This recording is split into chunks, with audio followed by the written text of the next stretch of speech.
Is it better now? Oh. You know, I'm afraid of my voice now. But the good news is that I will wake you up from your after-lunch nap with this lecturing voice. So if one will nap, I will start speaking and then you'll wake up. Okay, so dear ladies and gentlemen, I have pleasure and very confused feelings in presenting this session because the Ukrainian war, which is described here in the session, is still a very strange name for me. And at the same time, and of course, it's the phenomenon which brought a lot of sorrow, which brought a lot of destruction, and took a lot of lives of humans in Ukraine. And it's the first war in the center of Europe during the many years.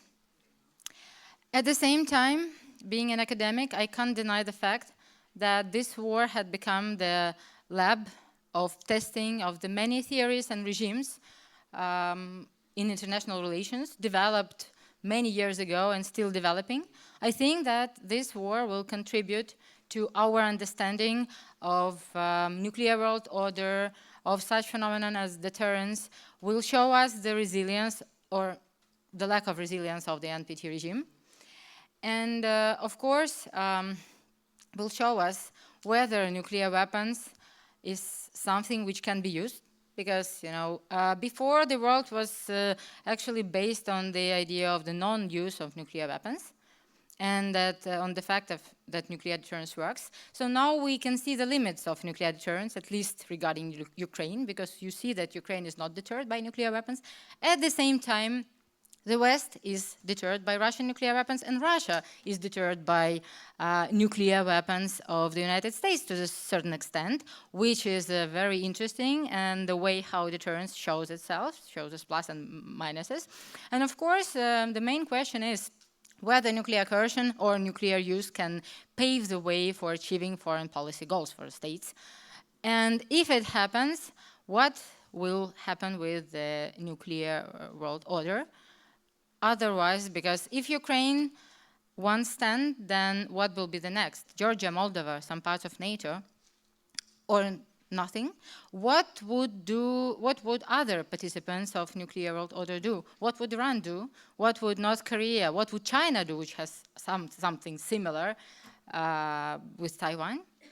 All of these questions are very interesting and intriguing. And we have an opportunity now to answer some of our questions and maybe to find the new questions and the new aims for our research.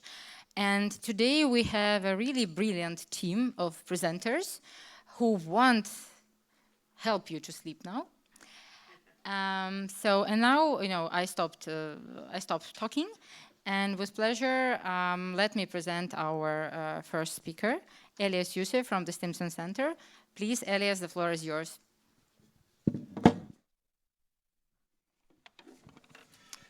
Hello, everyone. Thank you, Paulina, for that very kind introduction, and thank you also to the consortium for hosting this event and for inviting me. I'm not sure who I fooled to get into this room, but I'm very pleased to be here. As Paulina said, my name is Elias Youssef. I'm a research analyst with the Conventional Defense Program at the Stimson Center in Washington, where I work on issues related to international arms transfers, military assistance, and arms control. In particular, my work is focused on the United States' vast and expanding security cooperation enterprise and its consequences for non-proliferation, civilian protection, and the political economies of recipient states. You'll all be very pleased that I've kept my remarks to 8 minutes so we can get to the real experts in just a moment here. As we've discussed, and as has been the backdrop for this entire conference, Russia's invasion of Ukraine has reshaped the security landscape, not just in Europe, but around the globe, and unsurprisingly has had severe consequences for non-proliferation. My fellow panelists have incredible depth of expertise on the unconventional nuclear side of things, and so I'm going to break with some of the other remarks here and speak mostly on conventional weapons. So when it comes to conventional arms, in my mind, it's worth thinking of the risks associated with this crisis on two planes or under two categories. The first are those related to the absolutely unprecedented military assistance effort to the government in Kiev and the challenges such an influx of weapons will pose to counter-diversion regimes, regional and non-regional stability, and the prospects for an enduring peace. The second relates to how states across the globe are adjusting to the new reality of a world in which conquest by force is no longer beyond the realm of possibility. In much the same way that the conflict is understood to have been a blow to non-proliferation regimes for nuclear weapons, so too will it add to an already robust demand for conventional arms. In terms of the most immediate challenges to non-proliferation, the scale and pace of arms transfers to Ukraine is of primary concern. Now, I think we all understand the strategic and moral imperatives behind those decisions, but it's important to consider that the United States alone has transferred over $18 billion in direct military assistance to Kiev in just the last 9 months, a sum which eclipses the defense spending of most countries on the planet and dwarfs the yearly total ever provided to another partner since at least the end of the Cold War, if not before. Coupled with the billions in transfers from Europe and other partners and the torrent of arms making its way into Ukraine would be difficult to track and monitor under the best of circumstances. But of course, Ukraine is not in the best of circumstances. And the intensity of the fighting, the inaccessibility of front lines and depots where they're stored, and the need for equipment to quickly move across the battlefield have all largely invalidated conventional weapons or conventional measures for tracking weapons and end use. So in this context, even small leakages from such a vast enterprise could amount to a dangerous loss and a potential influx into the illicit market, which I know has been of great concern. That said, thus far, there is little evidence that the expanding military transfers to Ukraine have resulted in any meaningful cross-border diversion. Intense frontline demands have dulled the draw of the illicit networks, as has the Ukrainian government's acute awareness that any loss could threaten the pipeline of weapons that it depends on for its war effort. But of course, the shelf life for many of these systems is long, and the in-country dynamics are sure to change. In other words, the risks here are both immediate and enduring. I think just look no further than the Balkans as an example, where arms transferred in the early 1990s continue to be the primary source of illicit small arms and light weapons in Western Europe more than 3 decades later. Of course, governments in Europe and the United States are aware of these risks. Just last month, the United States announced an interagency plan to bolster diversion mitigation stemming from Russia's invasion of Ukraine, including expanding investments in Ukraine's stockpile management and accountability practices, enhancing border management, information sharing regionally with Ukraine and its neighbors, and enabling Ukrainian and regional law enforcement to detect, track, and if need, interdict illicit transfers. European partners are also preparing their own plans, both individually and through multilateral mechanisms. Still, current measures, including the extraordinary ones being implemented to fit the current crisis, leave some concerns unanswered. They include a lack of appropriate focus on small arms and light weapons in favor of man-portable air defense and anti-armor systems, little by way of physical inspections or even evolutions in the way that physical inspections are done, and scant mention of post-conflict tracking, recovery, or documentation.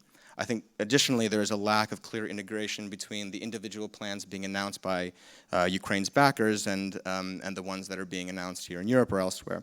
In other words, it remains to be seen how these plans are implemented, their adaptability, and their eventual effectiveness in preempting diversion of conventional arms.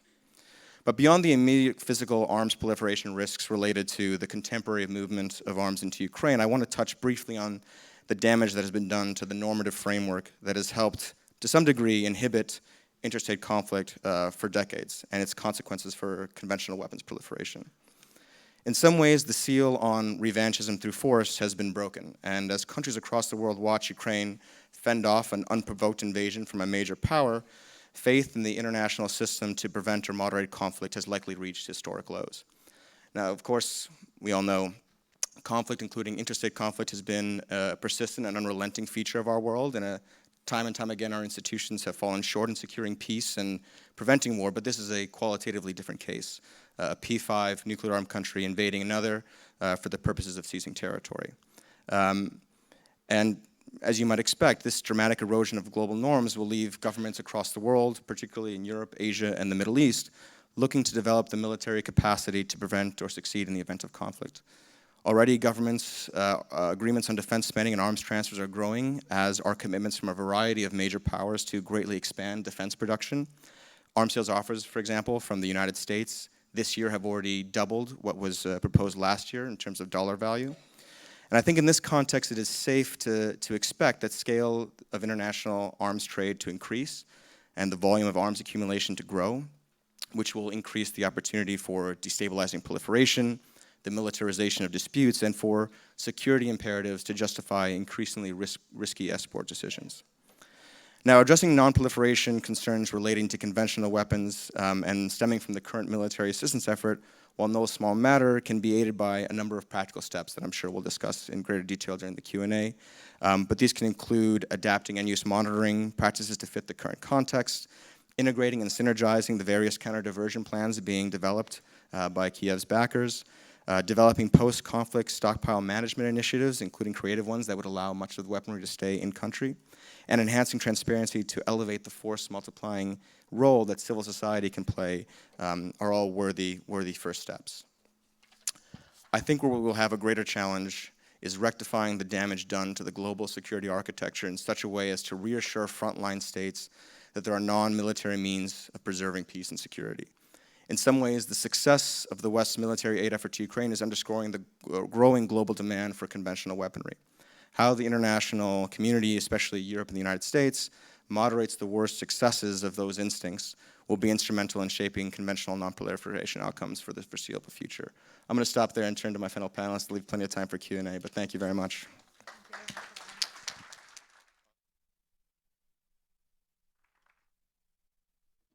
Okay, so now we are going to the nuclear topic, because, yes, nuclear weapons are still within the framework of the potential threats, not the real one, but let's hope that they will remain there. And now we have Francesca Giovanni from the Belfer Center of the Kennedy Harvard School. Please, Francesca, yes. Thank you very much. First of all, thank you to Ettore and my Italian connationals for inviting me. This is my very first European consortium meeting. I hope there will be many others. And I want to thank also all the European think tanks and institutes for doing such an important work. And to the young people, I want to say, you know, you are approaching a very important and difficult career. There will be plenty of setbacks. The trends are moving in the wrong direction, but the mission is important. And so you are embarking into a very interesting and challenging mission, which is really preventing a nuclear war from happening. And I can't think of something more important than this. Now, let me also mention that I gave many talks on Ukraine. As you can imagine, I come from an American background. So in a way, probably the way in which I'll present some of my thinking has been influenced inevitably by the American strategic debate that might not necessarily resonate with the European one. But also, let's also mention a couple of caveats. It's incredibly difficult to be able to draw lessons learned from the current crisis. Every single conclusion that we might be drawing now might actually be disproved 24 hours later. So the situation is still incredibly in flux, is still incredibly dynamic. And so we actually have to be humble about what we know and what we don't know about this conflict. The second caveat is that we are here because we are strategic thinkers, because we want to embark on security analysis, and we treat Ukraine, unfortunately, as a lab experiment. Is nuclear testing theories, disproven? Is the nuclear taboo still strong? But although we talk about this as a strategic laboratory, let's not forget that this is a massive humanitarian crisis. It is a tragedy of the international system with 7 million refugees, a destruction, of a major large country. And so while we appreciate the strategic importance of this conflict, we also have to recognize that we are facing, for the first time in the 21st century, what the United Nations called a complex emergency. The confluence of many crises in once, which is the nuclear crisis, the food security crisis, the energy crisis, and so on and so forth. And so far, the collective security and defense system has failed in managing and facing this crisis. Now, without nuclear weapons, the Ukraine war would resemble a 19th century war, land-grabbing war. We have seen wars of this kind many, many times in the history of Europe. But there is no doubt that Ukraine has brought up a lot of nuclear dimensions. and there are nuclear dimensions within the conflict, and there are nuclear dimensions behind the conflict, the consequences. I want to just mention a couple of these nuclear risks that have emerged and have been really instigated by this war. First of all, the discussion about nuclear weapons and nuclear risk has come back to European societies in a way that we have never been used in the past 40 years. All of a sudden, societies discover nuclear risk, the potential, humanitarian consequences of nuclear weapons. I've participated in many TV shows and debates in Italian television. And what I realized is European societies, American societies are not ready to face the potential risks of a nuclear escalation. We have not prepared societies, and now we are confronting with massive panic about, what happened if.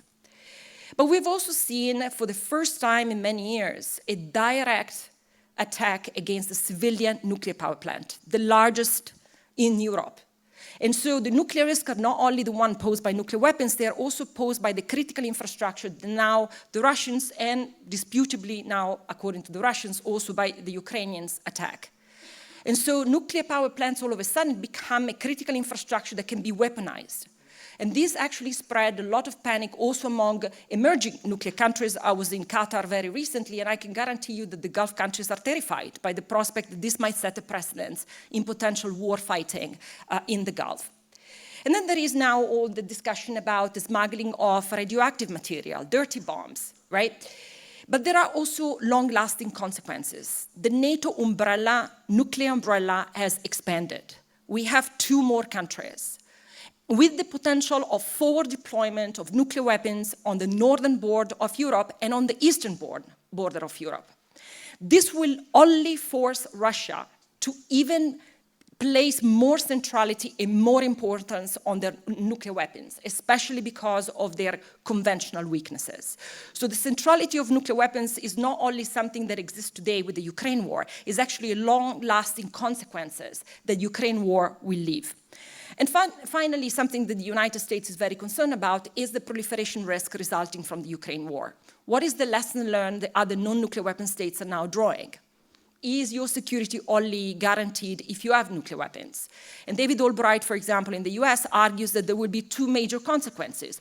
One, we will see a proliferation cascade in some of the regional neighboring countries, or we might see many countries asking for more nuclear guarantees, demanding, for example, an expansion of nuclear umbrellas in Asia or in Europe. Now, let me mention that I think there are 3 dimensions that this Ukraine war touches upon, in particular when it comes to nuclear theories. The first one is, exactly like Paulina said, the strength of the nuclear taboo. And there we really need to start thinking about what do we mean for nuclear weapon states having vital stakes. What are the vital stakes? What are the existential stakes that could bring countries to use actually nuclear weapons? The second is the fallibility of nuclear deterrence. I've heard many analyses that said, look, nuclear deterrence has failed.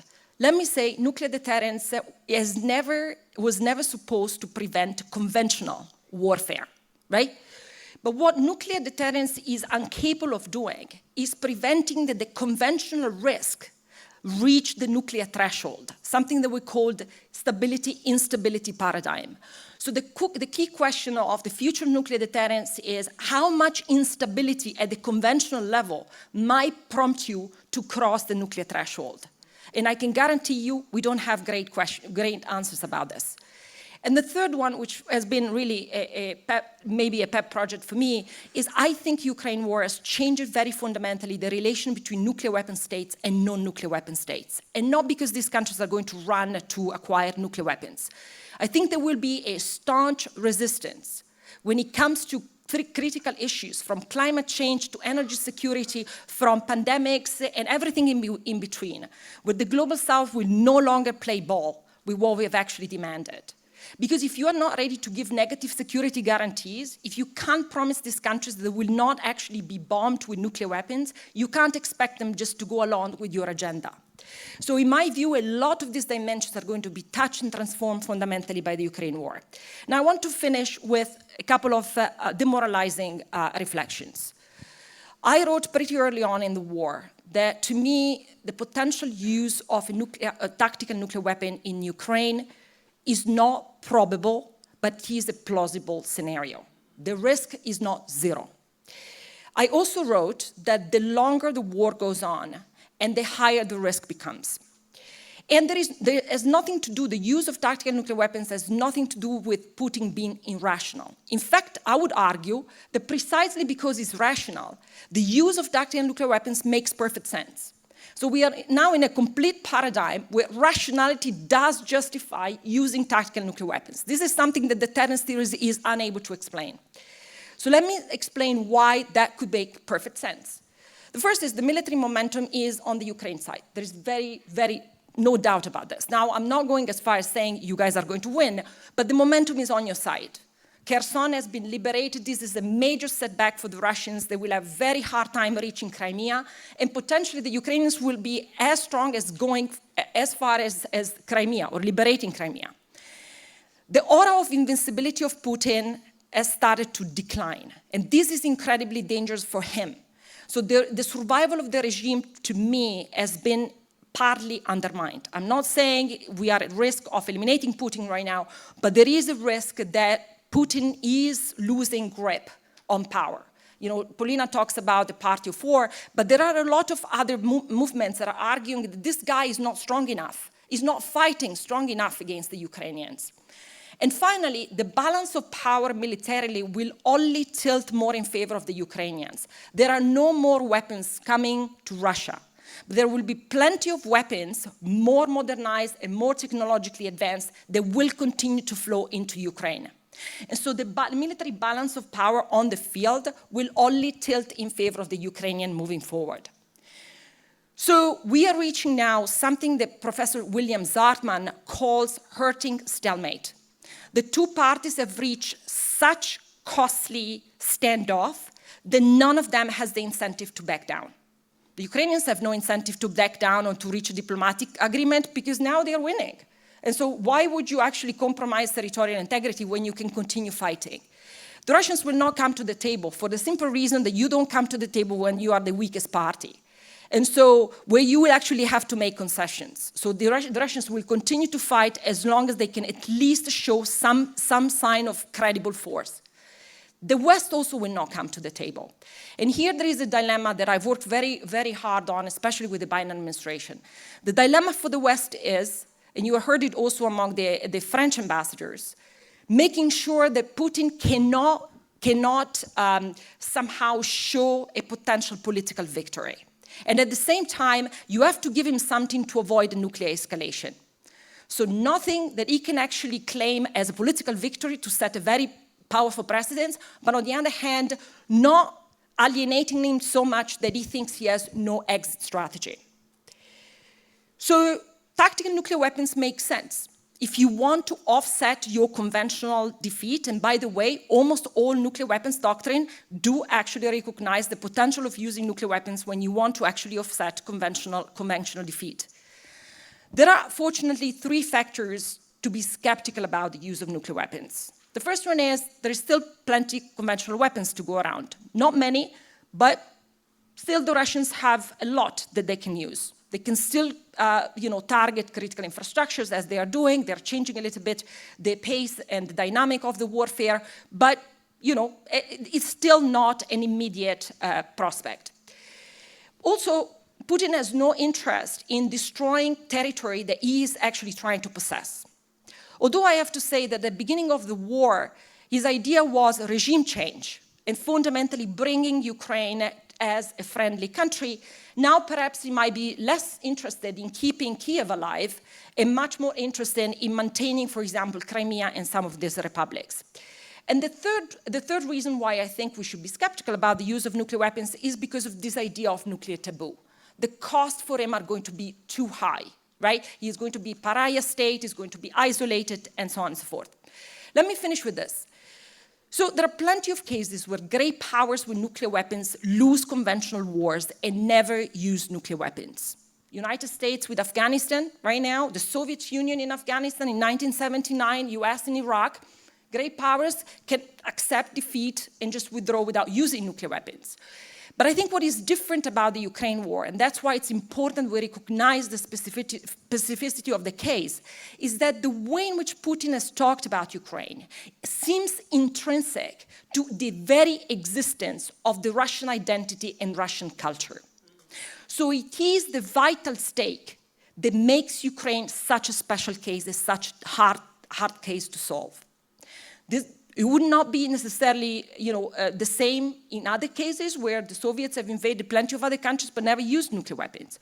But I think because of the affinity of the Ukrainian culture and the history and the identity of the Ukrainian culture with the Russian existence, this makes this conflict fundamentally intractable. I gave you plenty to attack me on. Please do so in the Q&A. Thank you for listening.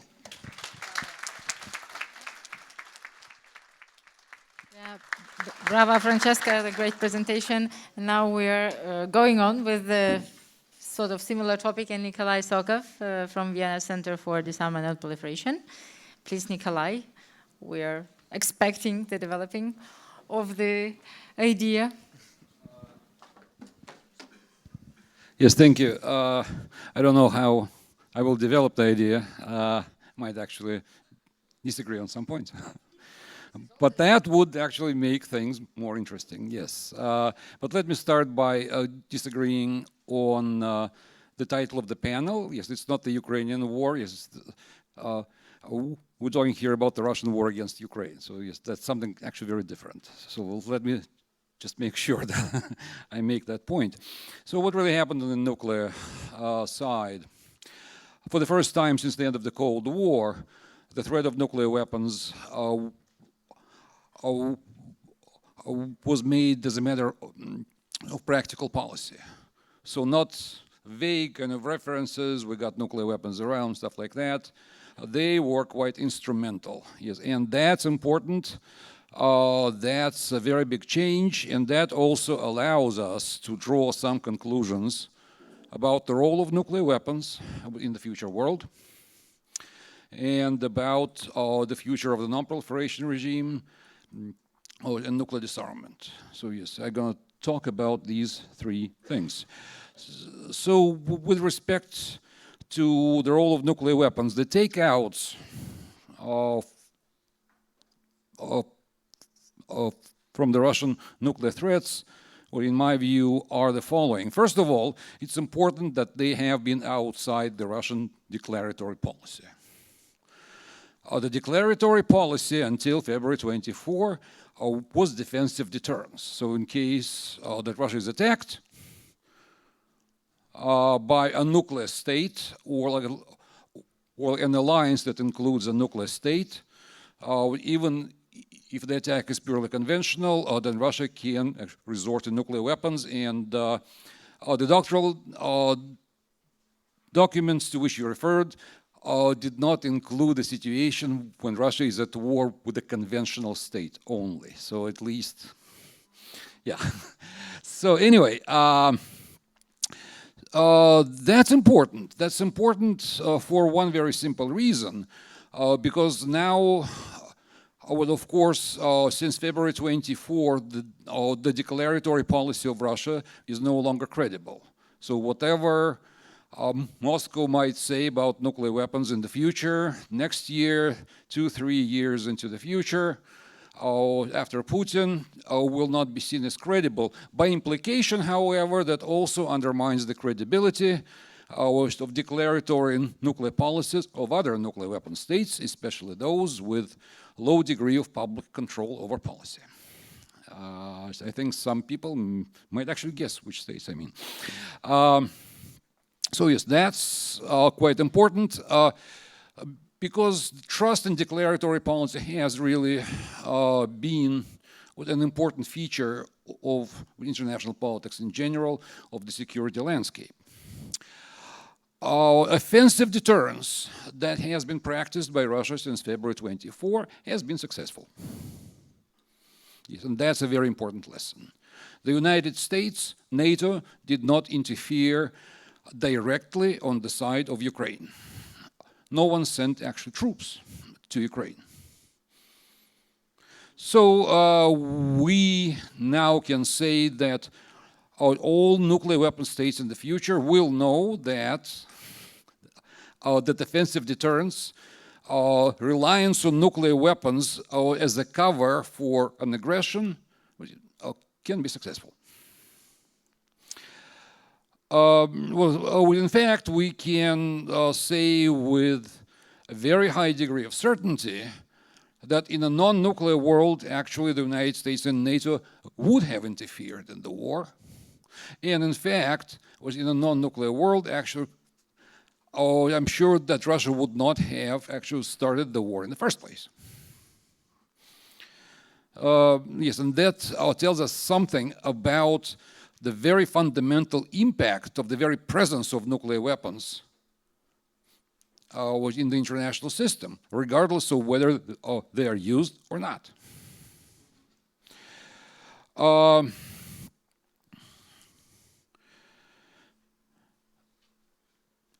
At the beginning of the war, in the declaration and for about 2 months after that, Moscow did try to leverage nuclear weapons for significantly broader, actually, goals to prevent assistance to Ukraine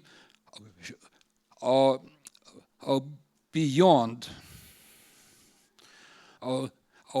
direct interference, such as supply of arms, intelligence, targeting data, you name it. And it has failed. So, yes, in fact, actually, Russia did not go nuclear simply because the United States and NATO have been providing that kind of assistance. They did not go nuclear because of sanctions and so on and so forth.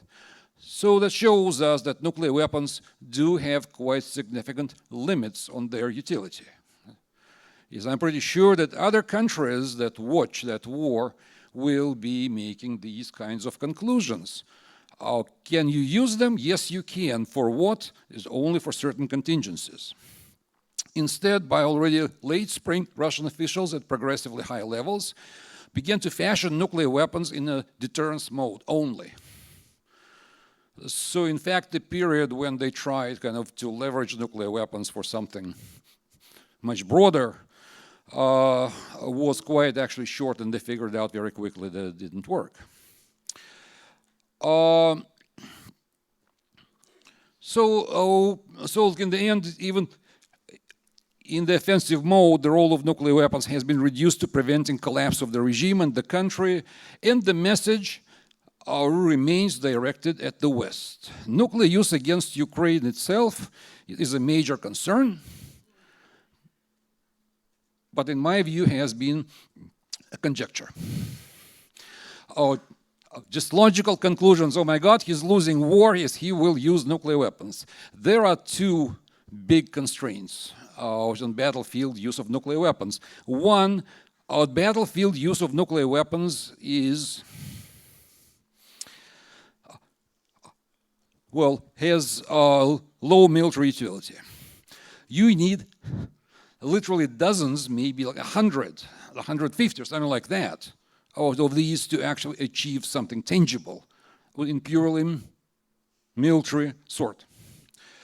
The fact that Russia will be a pariah, well, it's already a pariah. So I'm Putin, I'm in the Kremlin. Do I give a damn what Americans say? Do I really listen to Brussels? No. But there are some countries, there are some capitals that are important to me. Yes, and I'm talking about China, or India, Southeast Asia, Gulf. So these guys will not actually like to see the use of nuclear weapons. So just because in the future, after the war ends one way or the other, they will be trading with me. I will not actually go nuclear because, yes, that's the future. The fence with the West has been built. That's it. No trade, no travel. Anyone in Moscow, whether it's Putin or someone else, maybe next year or 2 years later, will not give a damn about the West, but they will be extremely interested in the rest of the world, and yes, and the rest of the world will be quite interested in Russia. I will not go into the systemic conflict. That's a whole different presentation, whole different panel, and we don't have it. So yes, I don't really see that Russia will be actually using tactical nuclear weapons against Ukraine, except in one contingency. If the United States and NATO do interfere directly, then of course the first choice of targets will be in Ukraine and not in NATO. Just kind of to keep very, very small kind of window. Yes, we don't really hurt your population, so step down. But I see that as the only contingency where it can happen. Yes, and once again, that the message that has already been given by Moscow to the West, yes, and that's the message that has already been factored into Western policy making. So yes, I guess we disagree here. I don't really see kind of that contingency.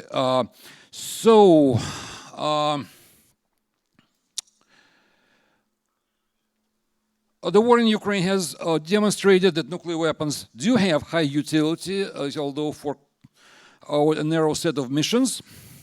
And considering the rise of alternative centers of power, China, India first of all, but also others, deterrence of a systemic war that we might actually be facing will be very high on the agenda, and states that possess nuclear weapons will keep holding to them.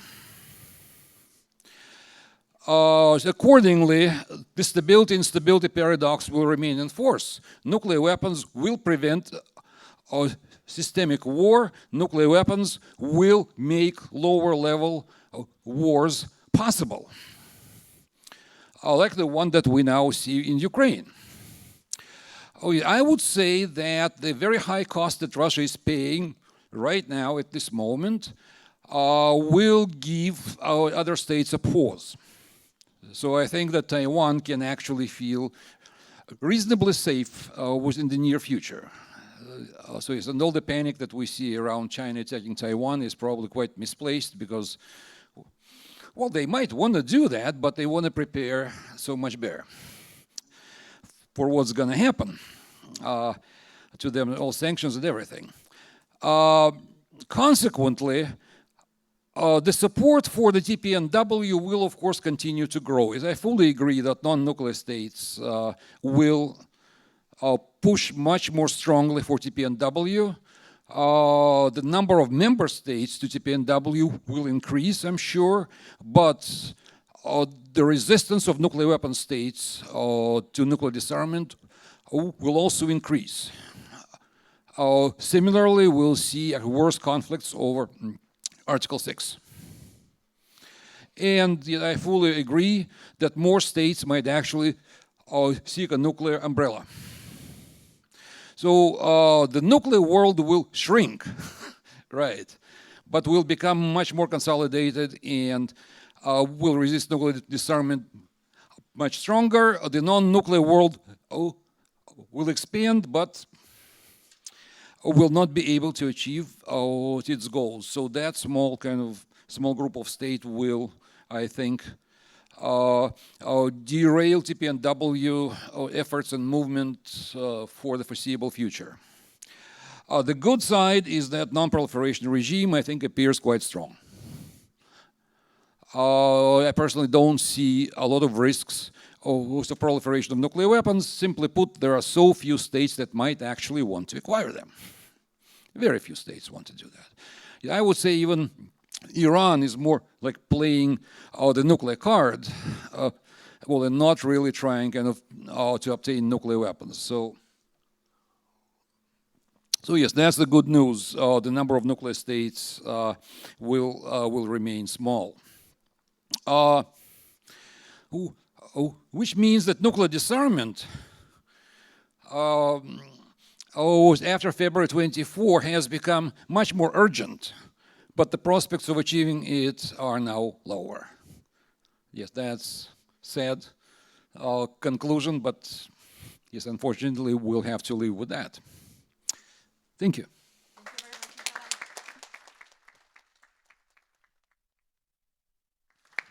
Okay, and last but not the least, of course, finally we're changing topic to something not that, it's not that much urgent, but it's not nuclear, I hope. Dr. Sirkigelia, please, yep, I guess. Yeah, you have it. I wanted to give it to you. Is it working? Very good. Okay, thanks a lot. I'm Sıtkı Egeli from İzmir University of Economics. And yes, Paulina, you are right. My focus will not be nuclear, but nonetheless, some of the ramifications of the conflict in Ukraine over arms control, non-proliferation. And I will try to approach that from the perspective of conventional weapons. Not necessarily 100% conventional, because it's a tricky term. Strategic, conventional, it depends what direction you are looking at them. But my task was rendered quite easy by some of the co-panelists. I must thank them. Elias has identified already some of the complications around the increasing interest in anticipated increase in the interest in conventional weapons that we should witness, and I 100% agree with that assessment.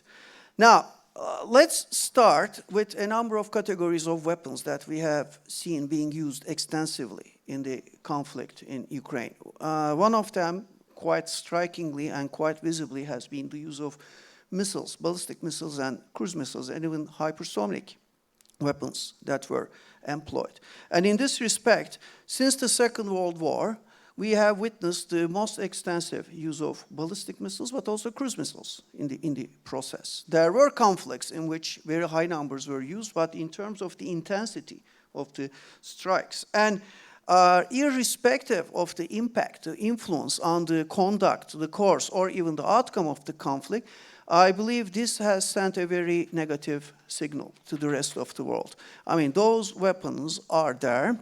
I liken it a little bit to the Chekhov's rifle analogy.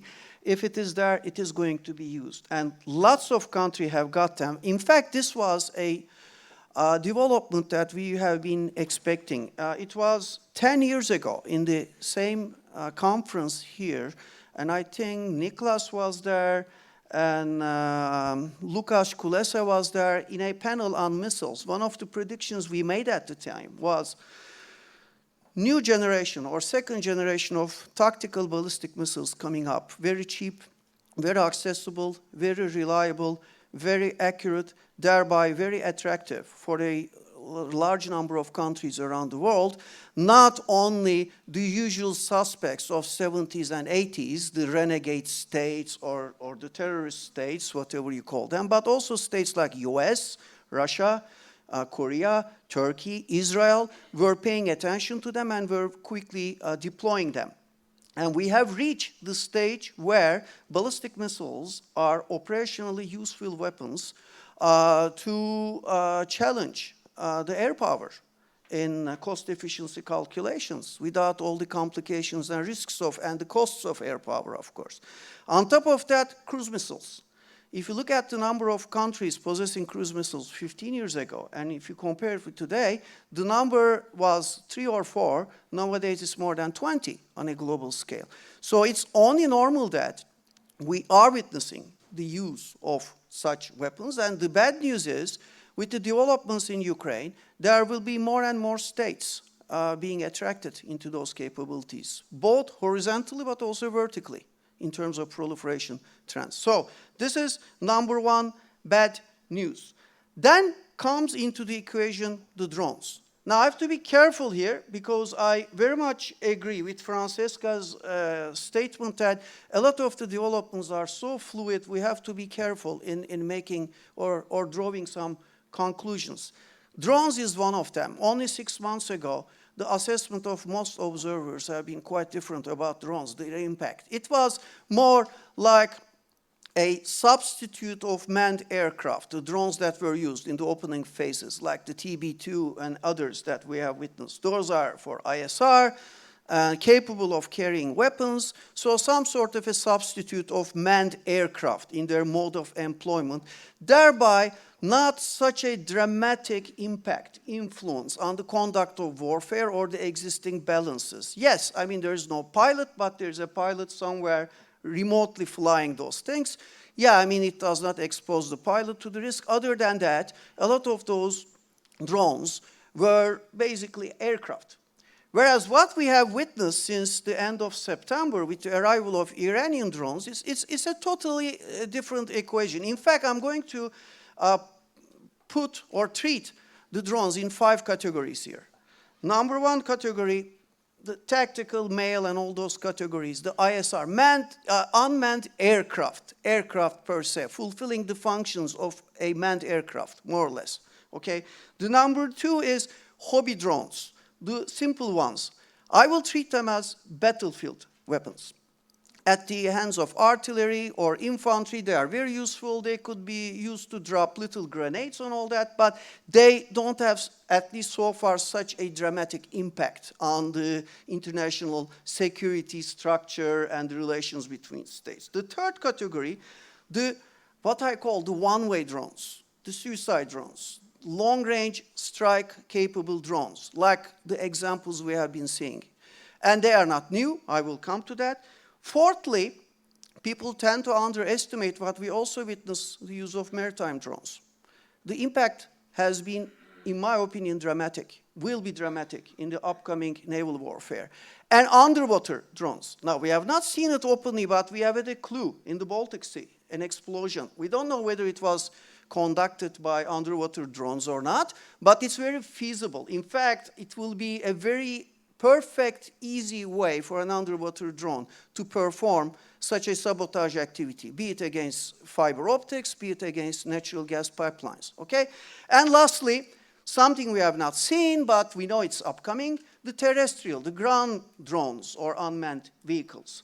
Those are also upcoming, okay? Now, against that picture, I'm going to focus the most disturbing and the most destabilizing of those 5 categories so far, which is those one-way suicide drones that we have been witnessing. Now, those are lower-end cruise missiles, not in terms of their perhaps aerodynamical properties, but in terms of their mode of employment. They are a cheap man's cruise missiles, basically. They are easy to get, they are cheap to get, they are difficult to detect, they are difficult to engage, and we knew those already from the Aramco strike in Saudi Arabia 3-4 years ago already, but what was added as an additional layer in Ukraine has been the saturation impact. So many of them were used together to complicate the task of air defenses in an impossible way. Why this is important? Well, I mean, number 1 problem, they saturate air defenses. Number 2 problem, even if you try to engage them, you run out of your interceptor missiles very fast. That's a dilemma because like a drone in that category in average is, according to various sources, $20,000 each, whereas the cheapest air defense missile you use to intercept is $200,000. How many missiles can you spend? I mean, in the cost game that you are going to enter with your opponent, you are doomed to lose if you remain on the defensive side. That's the main complication. And this has created what another Turkish colleague called last week in a Jamestown Foundation interview, offensive regime-dominated environment. Instead of defensive, we have moved into an offensive regime, whereby offensive weapons have a decisive advantage. This includes ballistic missiles, the new generations of them. This includes cruise missiles. This includes this new type of one-way drones that I've been talking about. And this is going to have a dramatic impact. If you are talking about like emerging disruptive technologies being new and being a destabilizing impact on arms races, arms control, on the relations between states at strategic level, I think drones from that perspective holds that potential for the period ahead. And on top of that, perhaps the second outcome now, and I'm going to wrap it up with that. I don't know how many minutes I have. Probably I'm at the end of it. Okay, a minute or two. The impact on export control, the impact on arms control in general. Well, as you would expect, there are no good news there. Because number one is a lot of those drones that we are talking about, the hobby drones, but especially the one-way suicide drones we are talking about, are remaining below the threshold of the export controls. They are basically, the parts for them are easily accessible, could be found on the open market, and the countries or non-state actors even could collect those pieces and put them together to produce them. So our current regime of export controls, especially around MTCR, has been rendered irrelevant. Not only ineffective, but also irrelevant at the moment. And how we are going to control the trafficking and further spread of those drones, at least thinking about export controls, I don't have an answer to that question at the moment. On top of it, I think what is at stake is the focus of MTCR should be questioned here. Because when it was devised, the main focus was WMD-capable delivery vehicles. Well, those things are not WMD. Well, they could be used to deliver WMD, but they are not built to deliver WMD, yet they are equally destabilizing, dangerous. So a shift in the focus of the existing arms control or non-proliferation arrangements is necessary. Why? Well, our existing ongoing focus on WMD seems to be quite irrelevant, in my opinion. I mean, I know I will get a lot of questions and criticism for that, but nonetheless, there's a problem there. And on top of it, let's not put the blame only on the Iranians on this. Over the last few years, so many holes have been punched through MTCR by Western countries and others. I mean, the JSM-ER and the transfers of cruise missiles and all that, we have so many examples to Australia, to Japan, to Emirates, to Egypt, to all those countries around the world. It's a little bit like naive to be surprised now that MTCR is proving ineffective and it cannot tame the hunger or the interest of states in such weapons. They are widely available. For our friends, yes, they are, but I mean, we shouldn't be that critical if others are trying to get them or sell them, like the Western countries are doing. This is a criticism.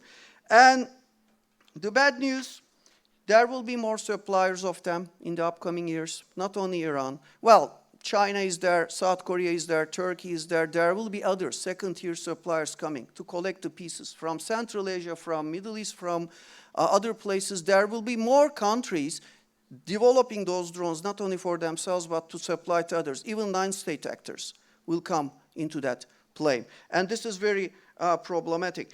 And lastly, perhaps, the Iranian drones, the sanctions imposed on Iran over the years, we see to have a very interesting case. Iran has developed an immunity to such restrictions over the last 20 years, which puts in front of us a dead end for the export controls. If we push it too hard on countries, they develop, at least some of them can develop an immunity, and they can still meet their requirements. Doesn't have to be cutting-edge weapons, but weapons that are quite dangerous and destabilizing.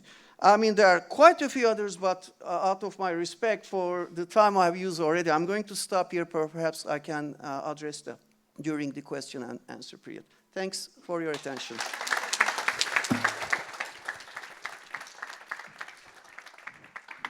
So now we have time for Q&A. Yeah, for now, yeah, I see hands, and we have one question from our audience on Zoom. Well, let me use my privilege just to ask this question, and then we'll start asking, gathering questions from the audience. Just please keep your questions. So this is a question for, there is no special addressee for the question, so maybe the one who is interested can answer. Do you see any opportunities for potential revival of the CFE treaty, or rather this regime is now a thing of the past, despite remaining in force? So if anyone is interested about the future of CFE treaty, I think it goes to two speakers. speakers that... Yeah, probably who is doing this. Please, go ahead. Okay. Tough one. Let's, you know, Okay, let's maybe group gather them. questions. Let's not Yes, one yes. by one. Yes, please, sir. My name is Maurizio Martellini from Italy. Sorry. Yeah, but my voice. Very interesting talk. However, I mean, we have already seen during the Kargil crisis between Pakistan and India, the restraint to use nuclear weapons. Here there is, in the case of this conflict, there is a sort of more problematic dimension. I use a psychology expression, the Othello syndrome.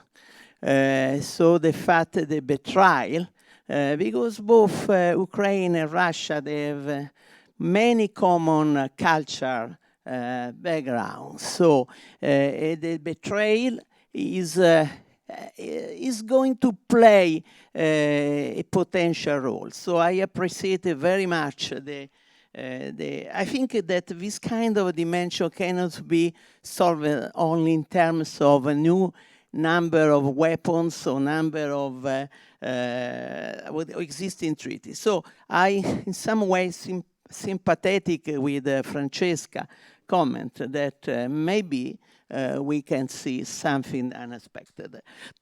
And this is all, essentially. Okay, thank you.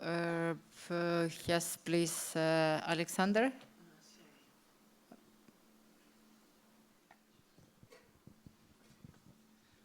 My name is Alexander Graef. I work for the Institute of Peace Research and Security Policy in Hamburg. 2 quick points. One is rather comment, I'm afraid. It has been said that nuclear weapon states have been losing conventional wars, and I think that's true. But I think a better way to put it is that they have actually not, they have accepted strategic defeat, which is something a little bit different, which also means that they have been not accepting the costs that were necessary to win. And in this case, I think the retreat from Kherson and the reactions in Russia to this retreat are a very interesting test case for how Russia will react in the future. Now the question, and the question goes to Nikolai. We have seen quite some escalatory statements, nuclear escalatory statements by Russia over the time, but at the same time, we've also seen some, de-escalatory statements, which comes up to a very strange mixture of rhetoric. And my question is how to look at this weird mixture of statements. Is this about strategic ambiguity? Is this about something else? What's your take on that? Okay, yes, please. Yes, sir. Yep. Firstly, thank you very much for a very interesting panel. My name is Sundar Hain, and I have a question for Dr. Giovanni specifically, but if any other panelists feel to answer, feel free. You've briefly mentioned the protection of nuclear facilities in Ukraine in time of war.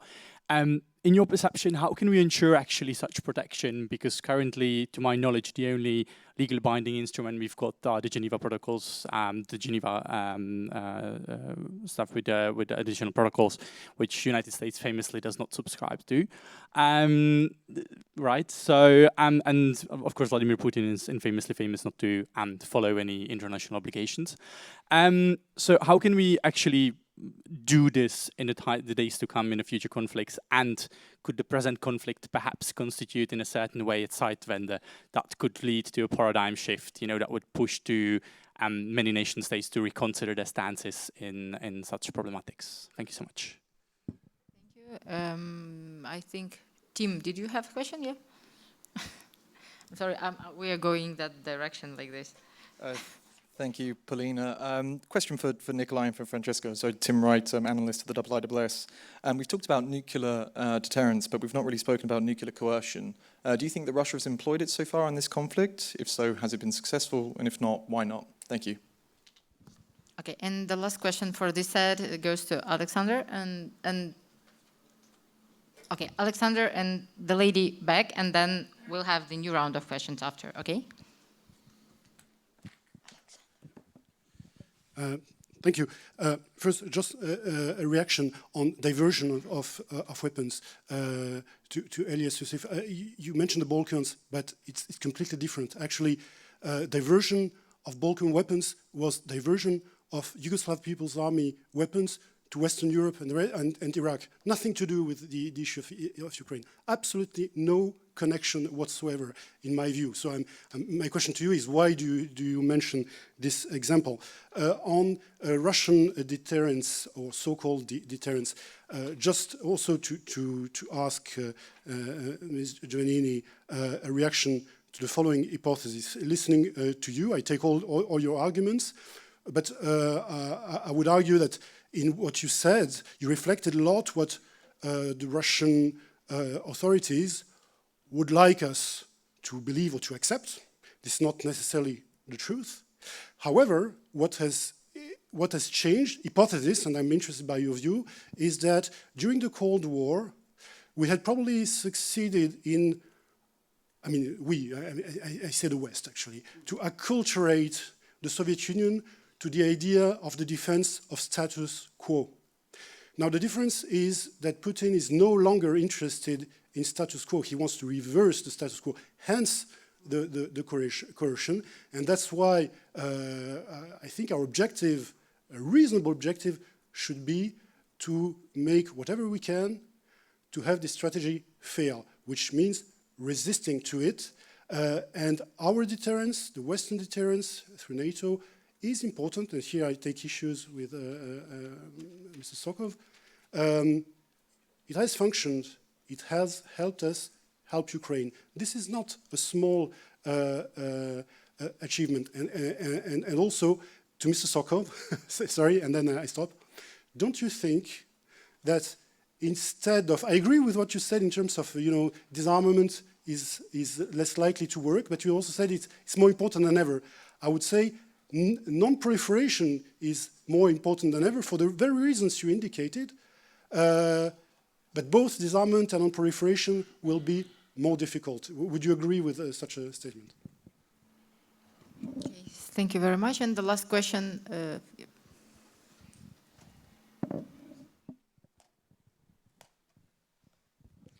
Thank you very much. Sarina Frost from the State Secretariat for Economic Affairs, and I'm currently the chair of the technical expert meeting at the MTCR. So I was obviously appalled with the comments about the MTCR, but I will have a question. I just want to get one point straight. You have mentioned, Mr. Egeli, if I get the name right, that the MTCR has failed, but at the same time you mentioned that it's for delivery system for weapon of mass destruction. So I think if you want to blame one of the regimes having failed, then it will probably the Wassenaar arrangement, which deals with conventional weapons. But having said that, export controls specifically are not sanctions, so it's eventually the national prerogative for a country to deliver weapons, and that's a decision. So there are no sanctions with regards to that. So that was the comment. But actually, I'm also concerned about the proliferation with regards to the Ukraine.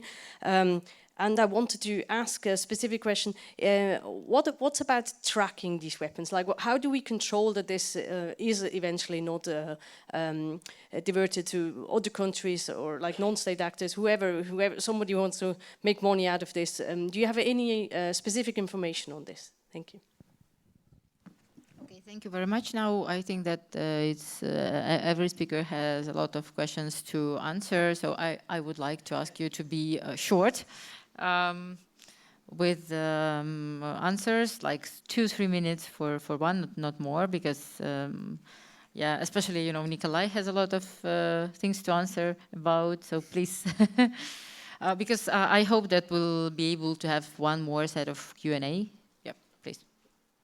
I can be short with one of mine. So thank you very much for the question on the Balkans. Yeah, I think I do apologize if I misled with my remarks. I was not speaking about the particular modalities or nature of the diversion in the Balkans in comparison to what could be the risks in Ukraine, but more about the enduring long-term nature of the risks associated with arms transfers generally, given that it was 3 decades ago and the fact that they still turn up on the market.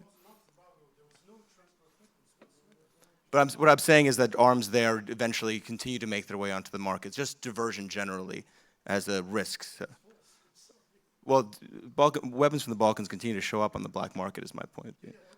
Yeah, just not the modalities, you're right, but the long-term risks associated with any stockpiles of weapons, whether they were given by the West or not. Thank you. Excellent questions. So I wanted to touch base and also respond to Nikolai on a couple of points. So when we envisage the role of tactical nuclear weapons in Ukraine, there is a tendency to go back to the traditional deterrence thinking, right? It's the battlefield, nuclear, tactical nuclear weapon, and you need to have, certain type of deployment of battalion. That is not the case that I'm talking about. I go back to what President Putin said on September 30th, 2022. He said the United States created a precedence with Hiroshima. This is the model. The model is not fighting battalion with tactical nukes. This is nuking Kiev to force the surrender of a regime or force the destruction of a regime. That makes it a very different model than what we have studied with the deployment of tactical nuclear weapons in the context of nuclear warfighting or limited nuclear warfighting.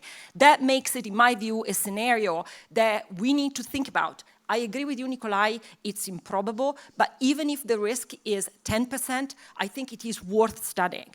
I want to respond to the French ambassador, which I think is a fascinating and a very important question. For me, both scenarios, unfortunately, are happening at the same time. Yes, I think by playing into the fear of tactical nuclear weapons, what Thomas Schelling called the manipulation of risk or the diplomacy of violence, this is the deterrence game, right? So the Russians want us to be afraid and fearful. But I think the two actually go hand in hand. The risk of the use of tactical nuclear weapon can still be real, and the West could still decide that it would be much worse to force a peaceful settlement, right, that causes an enormous precedence, rather than taking a risk of a tactical nuclear weapons use. I actually want to borrow something a colleague of mine said during a Washington meeting, where he said to a bunch of experts around the table, look, we are operating under the assumption that the use of tactical nuclear weapons is our worst outcome. But what if the worst outcome is accepting a peaceful, appeasement, right, with territorial loss of Ukraine, that would set a catastrophic precedence for other nuclear weapon states to go around the world and do land grabbing? This is what you're referring to as Putin needs to lose, right? But to the West and to the Biden administration, I ask very often, are you prepared for this risk? And that's why it's important we talk about it, because let's be aware that this might be a course of action, that both can be true at the same time. I want to respond only to one last point, which is the Zaporizhia. Let me mention that I think the International Atomic Energy Agency has done an extraordinary work on this. Director General has traveled to Ukraine, fabulous. But I think there are big loopholes in the Geneva Convention. It's not true that the Geneva Convention actually prohibits the attack on nuclear facilities. It says nuclear facilities that operate civilian activities. But of course, you are in the fog of war, you are in a war scenario, so critical infrastructure can only be considering war-supporting activities, right? So there are loopholes, and there are other precedents. We have had the Ozark attack of Israel. What you are referring to, which is something we are talking to the US administration with right now, is the US has refused to accept a legally binding treaty that says no attack on nuclear facilities, because they want to reserve, they and Israel in particular, the right of counter-proliferation activities, which has always turned into a military attack on nuclear, as you have seen Israel on Syria and so on and so forth. So the point is, does Ukraine set a powerful enough precedence to bring countries that are skeptical to the table and say, look, the norm on military counter-proliferation is no longer what's going to pay off? And so I think we have started talking a little bit about, but the Zaporizhia case, in my view, transformed very much the way in which we have understood nuclear safety and nuclear security. Nuclear safety, we have only prepared to withstand natural disasters or design-based threats, and now all of a sudden you are in a war zone. But nuclear security also needs to change, because we've always protected infrastructures mainly from the outside, from terrorist groups, but what we are seeing here is a threat from a regular army. So how does it change the paradigm? I think these are conversations that have just started, that there is much work that needs to be done. I have one temptation just to react on Francesca's words, and also maybe to give one more question for Nikolai because of that, because you said about using nuclear weapons against Kiev. So how about, I was very much appreciating the word of Putin when he was talking to President Macron and said that to win the war, you should not bomb the major city. You can use a small city. And I was thinking that it's the most probable perspective, not Kiev, but something much smaller, which still be a very strong coercive element for the war. Sorry, Nikolai, the floor is yours. Yes, thank you. Gosh, I'm really tempted to change my views on the use of tactical nuclear weapons because, when you say the Russians gonna use tactical nuclear weapons and bomb Kiev, it sounds great. The audience loves it. No, I didn't say that. When you say that the probability is extremely low, well, it's boring. Yes. So let me actually maybe expand on that. When we talk about tactical nuclear use, what we mean by word tactical, we really talk about short range, right? We do not talk about simply battlefield, right? But it's mostly within the war itself when you use them for the conduct of war, right? Well, it's almost impossible to seriously discuss the probability both of Russian tactical use against Ukraine. We're really talking conjectures here, yes, which is why, by the way, it's so easy to change, actually, the point of view. I can be drawing, scenarios by dozen. Yes, it's not really all that difficult. So yes, I'm simply kind of saying what I think is true. But really, there is only one way, actually, to test that, to directly send NATO troops to Ukraine to fight Russia and see what happens. Well, it's quite risky, though. Yeah. Why would you use a nuclear weapon on a Ukrainian city and hope to survive as a regime? Simple as that.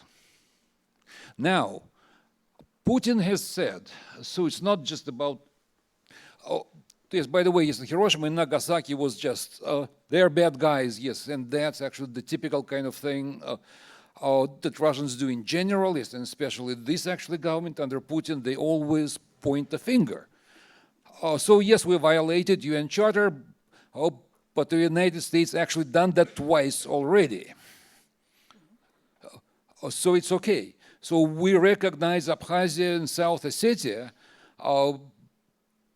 but you guys recognize Kosovo. So it's same thing basically, right? You go nuclear when you don't have other choice. You lose to Ukraine. Well, we can discuss, the degrees of losing, right? But Putin has already said that NATO is on the verge of becoming party to war. Shoigu said that the United States and NATO are already party to war. Can you lose to the entire NATO? Yes, you can. So for domestic politics, you can make that argument that you lost to the entire NATO. Yes, and you will survive that. So it's not like the regime's survival is at stake. The regime's survival is at stake is when the United States and NATO directly go towards Russia. The regime's survival will be at stake depending on how the war ends. We talk about the Russian defeat. Well, we cannot simply talk about the Russian defeat. What we really need to be talking is about the definition of the Russian defeat. What do we want in the end?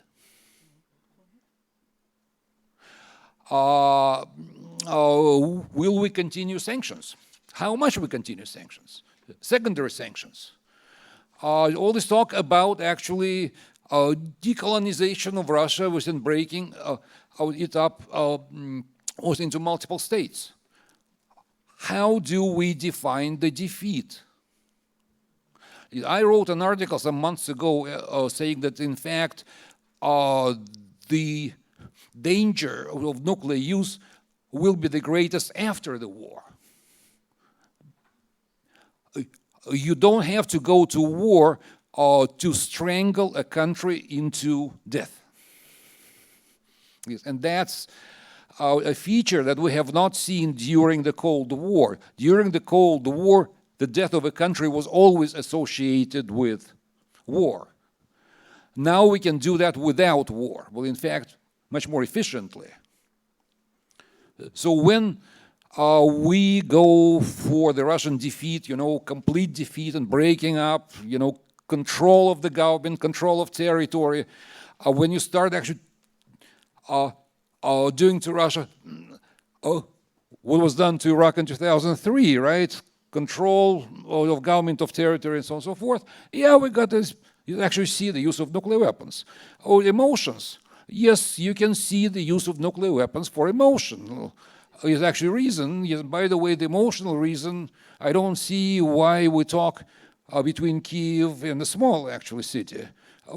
For emotional reason, when the country is over, the country is dead, the regime is dead, and Putin is supposed to be transported, in shackles to The Hague, I see two targets. One is Brussels and another is Warsaw. So I very strongly believe, once again, that's more like belief, that's analysis. We don't really have any way to test it, but I strongly believe that nuclear weapons will be used for the very final situation. As long as you can get out of the war, even with military defeat on the battlefield, you will not see the use of nuclear weapons. I hope, yes, that I actually answered most of the questions. CFE, by the way. No, CFE is dead. CFE cannot happen as CFE or even in modified form, because can you sign a treaty that has very big NATO on the one side, yes, and relatively small, actually, Russia on the other side, is even forgetting about the war that's taking place right now. You can't really see any kind of balances of any kind of sorts. So I think that for the foreseeable future, CFE is dead. We can still go confidence-building way. That will be very, very desirable. We can, at least in theory, in the future, enhance the Vienna documents. So there are still things to do, but I don't really see limits and sublimits and things like that.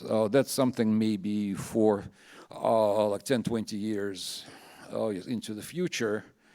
Will non-proliferation be also more difficult like disarmament? No, I don't think so. Yes, I simply don't see a lot of impulse toward proliferation. In fact, we were very worried about the proliferation of nuclear weapons in the 70s, but there were like a couple dozen states at least that seriously thought about nuclear weapons. Today, I see that number is at 0. So, to be honest, I don't even see conflicts over Article 6 as a major challenge to the NPT. There'll be conflicts, but once again, I don't see a lot of interest in acquiring nuclear weapons. And finally, status quo. I don't know what status quo is. Can you define the status quo? So, well, let me discuss it from the Russian actual point of view. So yes, they don't like status quo. To them, actually, they love status quo. They'd love to see status quo. But NATO has enlarged and says, okay, so we got a new status quo and you must accept it. Yes, and we use deterrence to make you accept the new status quo. So that's very, very much depends on the perspective.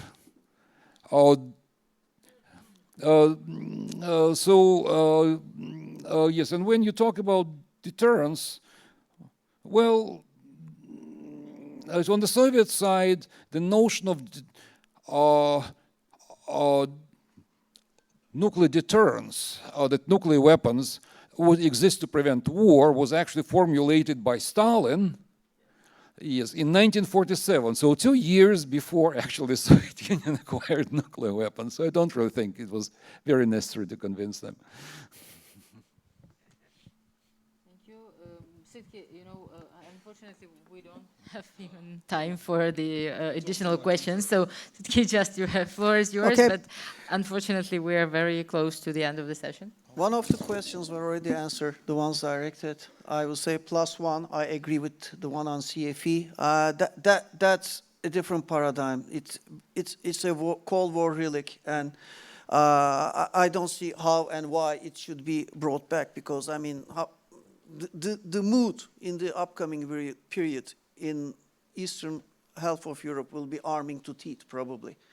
So, I mean, that's the easy one to answer. The criticism, or rather the comment about MTCR, let me put it this way.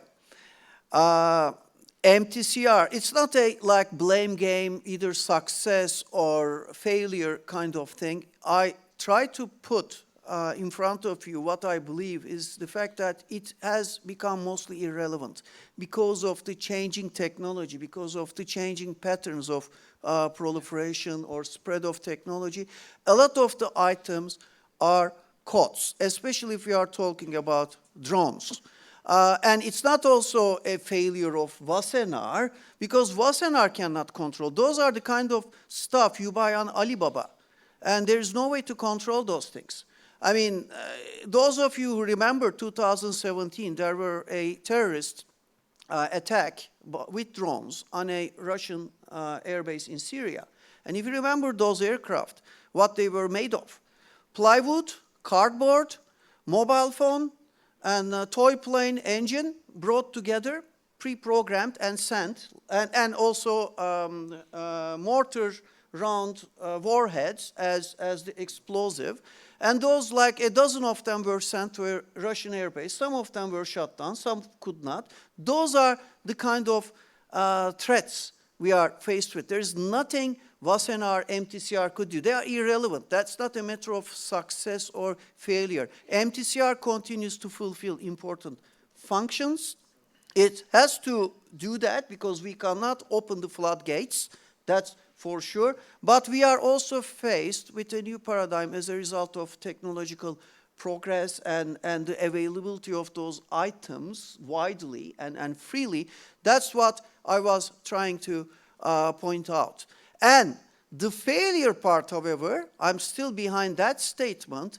If the idea is to curb, control the spread of things like cruise missiles, for example, which is covered by MTCR, how are you going to explain so many countries having access to JSON-ER or Apache or the Storm Shadow, whatever, in the last 10 years? If you can make so many exceptions, whether you like it or not, you end up opening the legitimacy of that arrangement to questioning. That's what I meant, okay? Otherwise, nothing like success, failure, okay? I hope that's satisfactory as an answer. Okay, thank you very much. We have a very good news. We have extra 10 minutes. So please, when you ask your questions, please be very short in your comments, right? Just the question, and then we'll try to be short in answering. Okay, the lady in front, yeah.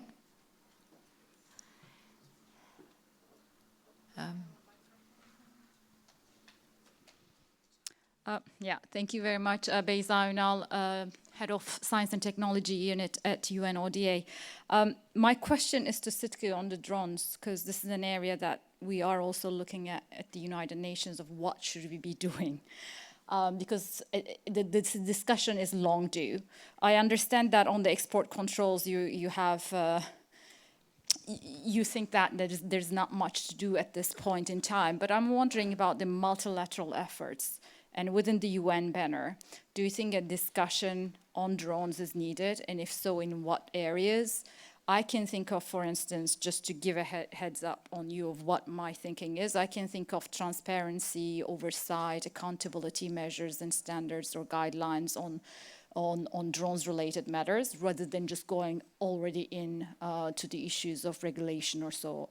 So what is your take on this? Thank you. Okay, thank you. Yes, yes, the gentleman here, gentleman here, gentleman here, and the gentleman here, and you? No. Okay. Okay, please. So, yeah, yes, please. Thank you. Leventis Yorgos, this is International Security Forum, Greece and Cyprus. Well, the Cuban Missile Crisis was diffused through behind-the-scenes shuttle diplomacy. Robert Kennedy, brother of JFK, was shuttling and seeing in secret with the Soviet ambassador in Washington, and the situation was diffused after 30-plus days or so, and the US withdrew the missiles from eastern Turkey, and the Soviet Union did not deploy the missiles in Cuba. I've seen reports in the last 48 hours that there have been meetings of chiefs of CIA stations in Turkey with their Russian counterparts, and President John Biden already alluded to behind-the-scenes secret talks to give an exit strategy to Putin. What do you make of all that? Yes, please. Yeah, yeah, yes, you. Microphone, yeah.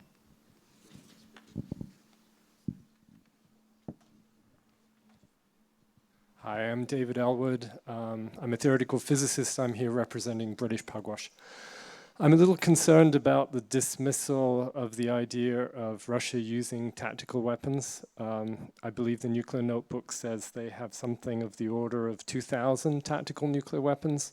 If they used a few hundred of them, it would be very significant. And I'm not sure how the West or any partner can reply or respond to that in a way that doesn't spiral out of control. So I'd just like to hear your thinking a little bit more about that. Thank you. Thank you. There was some line of people. Yeah, yes, please. Hi, my name is Louis. I'm a researcher at the VCDMP.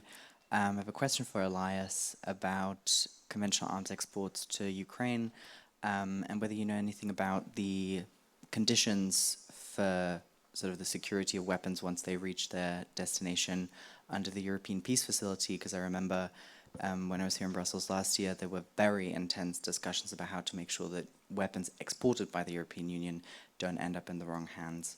And I also wanted to ask about if you see any implications for the commitments by the European states, but also, even though I understand not yet a state party of the United States to the arms trade treaty, any kinds of implications of the massive kind of support that they've lent to Ukraine in terms of arms exports.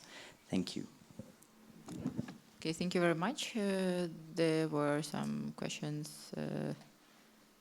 Yes, your question, and then Jacek was question, yes.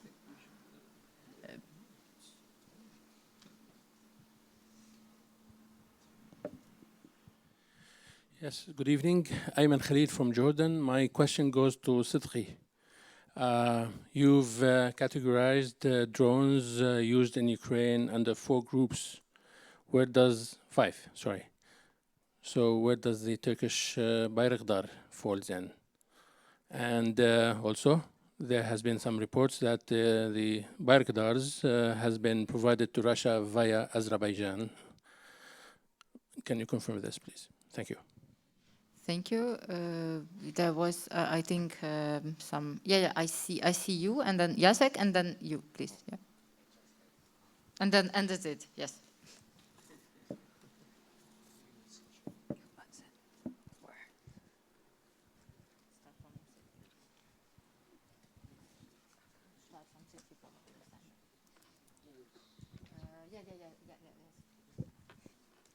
Yes, thank you very much. Jacek Bylica from the IAEA. Congratulations on a very rich panel, beginning with flagging the problem of preventing diversion of weapons. I simply want to make 2 points in addition to the very rich panel. First, there is a prohibition on an attack or a threat of attack of nuclear installations in peaceful use.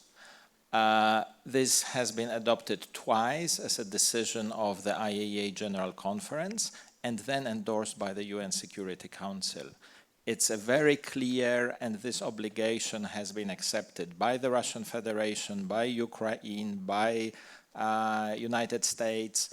There is no ambiguity there. There is it's clear. Okay? Obviously developed in a very different context, Iraq, Middle East, and so on, but everything has been developed in a different context. It's there. Second point is we, the IAEA, we are all over the place. I mean, we are assisting Ukraine with multiple missions on nuclear security, on nuclear safety, on nuclear safeguards, including in the facility which is under temporary Russian occupation in Zaporizhia, where we currently have 4 people, day in and day out. They live there and they work with staff of this. And the assistance to Ukraine is flowing in different forms. It's remote advice, it is provision of equipment, but it's also expertise with IAEA staff going there. We have issued reports about it. 2 of them are public. A third one is to the Board of Governors later this week. I'm sure it will be made public too later in the week. And there are daily updates. I invite you to consult the IAEA website on this. Thank you. Thank you. And the last question.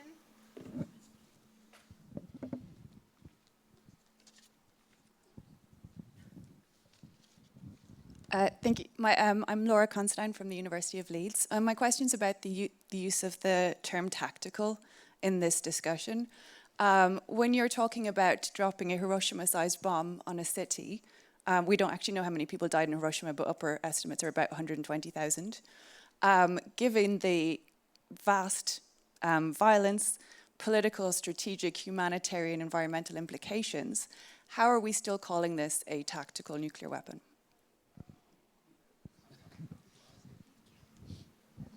Okay, thank you. We start from Sitke now. Okay, it will be brief in my case. The 5 groups, the Bayraktar will fit in the first group. It's an ISR platform primarily that was equipped afterwards with weapons. It's not a one-time use platform, it's multiple use, so it keeps being used until it's shut down or crashes itself. The question about the Azerbaijan supplying Bayraktar drones. I came across the same story only once, but I'm not in a position to confirm or disprove it. I don't have the evidence, but I did not find it credible personally, and we had no visual or other evidence of such transaction afterwards. But can I say firmly, no, it didn't happen? I simply don't have that kind of information. And Beyza, the question about the transparency code of conduct type of arrangements, since the other measures seem to be not applicable, at least to the case of drones, that may be an interesting venue. In fact, this is exactly what I meant. A lot of the developments are so fluid and they are changing by day. The observers are having a major difficulty keeping up with the developments, digesting what is going on, let alone coming up with some solutions to those kind of developments. This may be worth exploring, but I think I will have to sleep over that and to come up whether or in what ways it may be applicable. Why not? But again, with a grain of uncertainty on that, I make that statement. Me next? Yes. Right. Fascinating question about the Cuban Missile Crisis and all the contexts that have been taking place. Usually very quietly, we only learn about them after the fact. Yes, the two countries apparently do maintain contact. They do discuss things.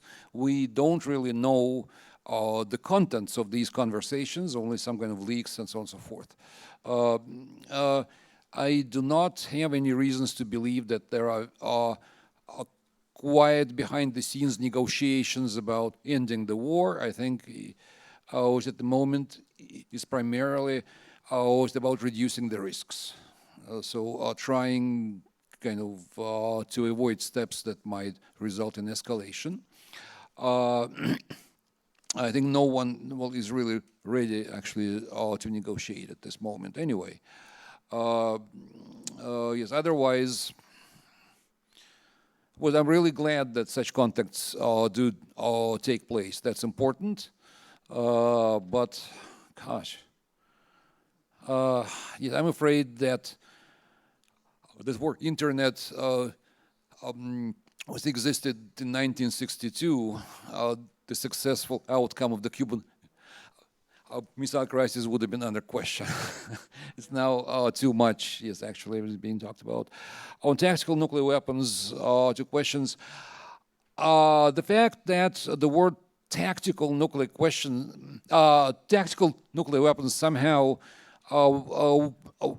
is often meant as something less kind of deadly and less terrible is completely misleading. The term does refer to the range, isn't to the missions. But nuclear weapon is a nuclear weapon. It can be extremely low yield and it will still be actually terrible. The probability of use of tactical nuclear weapons is absolutely not greater than, for example, the probability of use of strategic weapons. So, yes, it's just a whole kind of different categories. Unfortunately, the term, primarily because of the media, has come to mean things that were not intended for that term. So yes, it would be terrible. So you would rather avoid that, yes. And the disagreements is about the probability, yes, and not about the terrible effects. Absolutely, we all would like to avoid that. And the final point to Jacek Bylitsa, I just really want to congratulate the agency with an amazing job you guys been doing in Ukraine. Really more than one could even expect. And that's truly something to remember, well, you know, for like a long time, because that's spectacular, really, work. And thank you so much for doing what you're doing. Bravo. I want to respond very briefly on a couple of points regarding shutter diplomacy and the Cuban Missile Crisis. So we do know, for example, that Jake Sullivan, the National Security Advisor to President Biden, has had several contacts with the Russian military, and his contacts, mostly the dialogue was about what would happen if the Russian Federation would use tactical nuclear weapons in Ukraine. President Biden has been very clear, has voiced very openly his concerns. He has voiced them in front of the Senate. He has discussed this within the administration. The administration has a working group on how to respond potentially. And so the dialogues has been mostly about what would happen, right? How, and to make sure that, you know, the Russian Federation understand what would be the consequences. But this new CIA dialogue, to me, is way more promising for one reason. There is a very specific reason why President Biden sent Ambassador Burns and didn't send the Secretary of State. Ambassador Burns has very deep ties with the Russian Federation. He understands the culture very well. He understands the political culture. He is a very refined diplomat. And so I personally would take hope in the choice he's making. And the fact that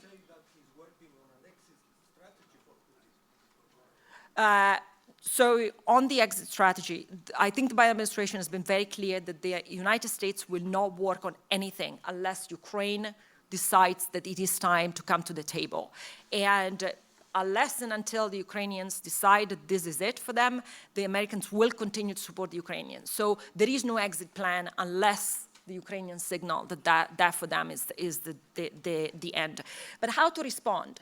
So I think the Biden administration has given us some elements to this. And I find it very interesting, especially for those who study nuclear deterrence, the difference between nuclear weapons use and nuclear war, which I think also is a very problematic distinction, but an important one.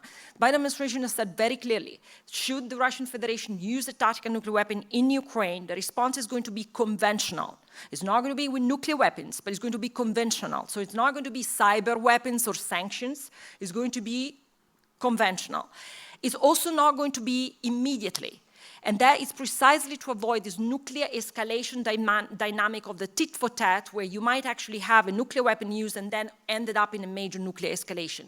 And the third one is that it's going to be conducted under a coalition of the willing umbrella. And this is very important because the idea is if you break a nuclear taboo, this is not a problem of regional conflict. This is not NATO, US, and Russia problem. This is an international community problem, right? And so the idea is the US will not do anything until and unless they are able to bring the Chinese and the Indians to the table. And I think Nikolai is absolutely true, right in saying that the Chinese have signaled very clearly, my colleagues, I work with Chinese colleagues very, very closely, they have become increasingly uncomfortable with this nuclear saber rattling. This is not what the Chinese want to see or want to handle. And so China and India will be at the table if something like this happens. I think that is the three elements that will constitute the Biden response. Final. Laura, your point on tactical nukes, I think is a very important one. And let me say, for me, the most difficult issue that we have today is that strategic nuclear forces might remain stable, but most of the modernization and the expansion is done on tactical nuclear weapons.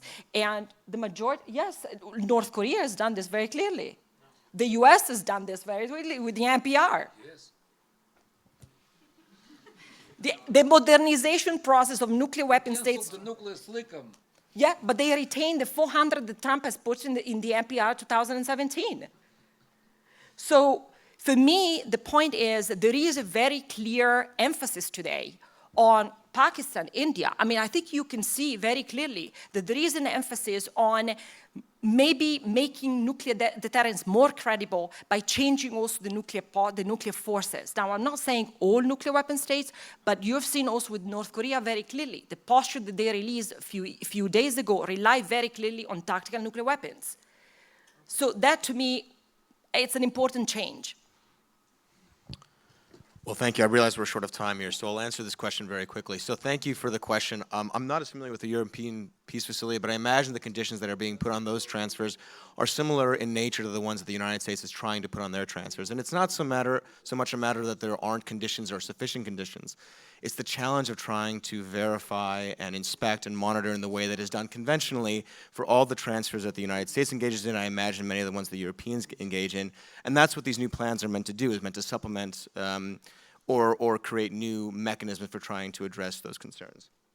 In terms of the ATT, I'm curious what the implications for the ATT what might be. I think for me, what the current phenomenon underscores is the necessity of transparency and the importance of mechanisms like the ATT, like UN-ROCA and others that are meant to facilitate a better understanding and confidence amongst the entire international community about what's being transferred and under what conditions they should be transferred, and just to improve the visibility of that phenomenon.